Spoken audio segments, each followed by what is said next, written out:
Kovalchuk, is Ilya Kovalchuk, it's not a question of whether Ilya Kovalchuk is going to get traded. It's a question is Ilya Kovalchuk now worth a second round pick? I would say yes. But here, let me follow that up with a follow-up question. Did Ilya Kovalchuk try for a single game as a member of the LA Kings? Well, I initially thought, how could that be right, Steve? But I'm looking at his stats. He played 17 games in LA this year. Now, given his ice time's a bit different and LA sucks, but Montreal hasn't been great. And in 17 games, he had 9 points. In 13 with Montreal, he has 10. Dude, I know the Kings are a bad team and struggle to score, and there was probably a lot expected of him. But everything about his tenure there and the way he played and his tenure with Montreal and the fact that he didn't play for like a month before stepping into a Habs uniform and being good immediately suggests that he signed his deal with LA and literally went, ha, gotcha, and turned it off. You think so? You watch him now and you watch him then and you tell me what you think. I don't think he tried as a member of the LA Kings. He's great now. He's a good player. Ilya Kovalchuk's a good player. It's not a controversial take. He should be worth something to the highest bidder. And Ilya Kovalchuk wants a cup bad. Like, remember him 2012, 8 years ago, but with the Devils?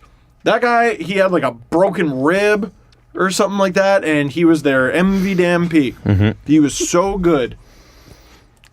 I don't think he tried as a member of the LA Kings. Can I give you some information before we move on too quickly? Keith Kincaid didn't play last night. It was Louis Domingue.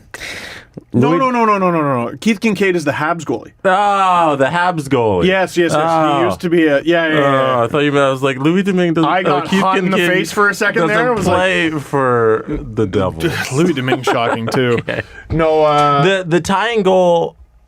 It wasn't... Also, Charlie Lindgren's in Keith that. Kincaid didn't play for the Habs last night either. Are you sure? Oh, it was Lindgren. Charlie Lindgren. Yeah. The whole game, or did Kincaid get pulled? I don't know. Now I feel all I know stupid. is I can't find any Keith Kincaid stuff. I'm a dumbass. Oh, my God. That's funny.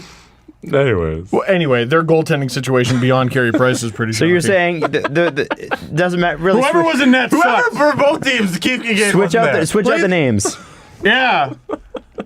Charlie Lindgren is shocking. Is that Charlie? Yep, he's right-handed. Damn it. Charlie Lindgren. Right? Oops. And it wasn't even a 3-0 lead. See, there were a lot of games It was last 3-0. night. Oh, that's 3-0 right there. Yeah. What the Sorry fuck to am I interrupt. talking about? It's just before Twitter. If Ilya Kovalchuk is then worth a second round pick, No, you're right. It was Louis Domingue. Fuck! Anyway, If Ilya Kovalchuk might be able to get you a I second got it round pick. reversed. Go ahead. I'm embarrassed. Adam, you can't just talk about Kovalchuk when I fuck up that hard. He saw the games too. It's my favorite part. On ice surfing. Yeah. What does this say about ice surfing? It seems It as says nothing about ice surfing. I am personally a dumbass. No. Steve's got a bad memory, I think. This isn't your I think fault. what does it say about ice surfing employing Steve? I think is a better question. That's fair. No. In all seriousness, no.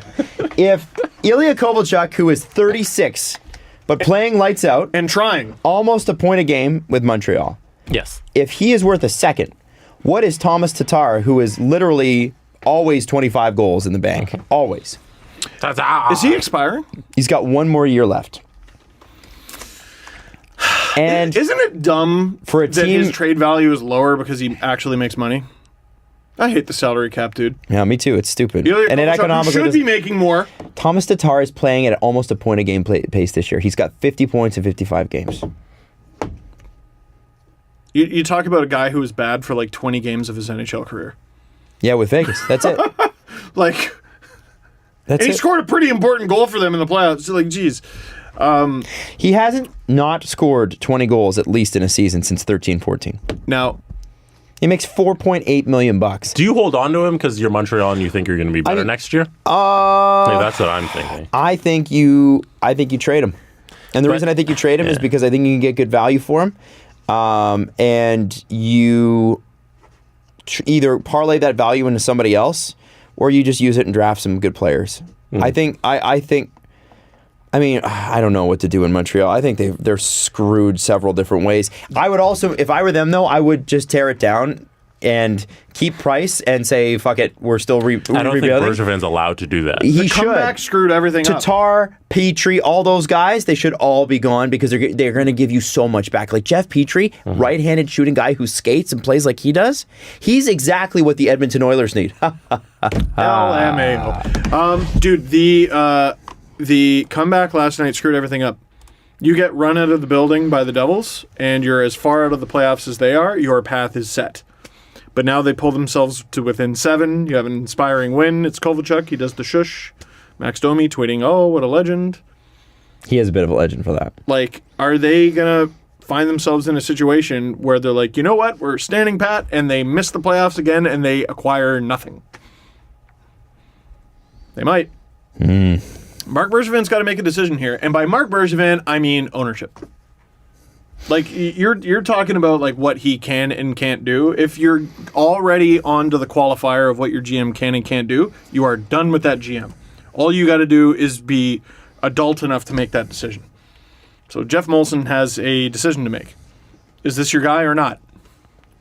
I mean, every time, this is when Mark Bergevin is at his strongest. Whenever I think he's done, he rises from the ashes like a phoenix. It's unbelievable, this guy. He's been fired by the Montreal Canadiens as many times as Chris Kreider has been traded. It feels like a lot, but it's actually been 0 times. If you want a team that's good enough to almost make the playoffs, Bergevin's your guy. Ooh, Adam. Where's the lie? Does Bergevin have more first-round wins than the Leafs? Yes. Yes, he does. All right. Not a high bar. Yeah, if you set it by the lowest possible bar, which is the Leafs. It's a bar.